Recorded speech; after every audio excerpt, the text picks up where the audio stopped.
Another day, another vlog na naman tayo mga kawaryanes. So yan na anak nag-prepared sa ako, yung nakakaunon nga gabi. Kay tungkol nagsasayo na nakita didi sa ato trabaho.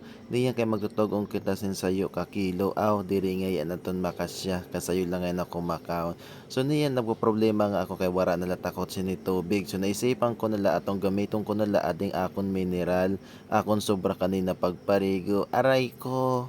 So niya kay tungkol na tima na kita pagsabawasan ato tinugon. So ato naman igusunod niya na ang pagloto didi sa nato mamahalon nga kalan. Tungod kay masirom-sirom na didi kay ako gihapon gin flashlight gihapon para makita makit gihapon bangin aton paggumo kalayo na. So niya maghulat kita sin 100 years para maluto ba aton atong tinugon.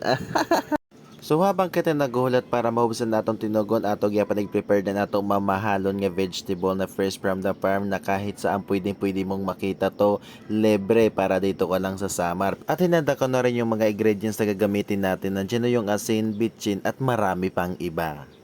Ba naman syempre bago natin yan lutuin, kailangan na to gihapon niya paghimay-himay yung tungod kay may mga ulod man ni siya gihapon dire naman din pwede ka unong kay dire man kita tamse.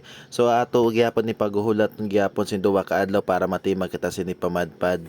So nagkukuri na nga kita pamatpad kay kanina pa konto nila ako padparang pero diri ko nang inano kanabi sugod kita. So ayun na panginano ko nila pala nga gabi. Ato magyapad lay piyansin mo pa kay bangin pagigup na to unay na bangin may mga ulod man ini kay ato lang siya paglalapuhan bubutangan nato tong kalamansi para masarap. At tamang tama ito sa mayroong mga hangovers, so mga nagiinom diyan only summer legit ito yung mga ginagamit na pang pasaw.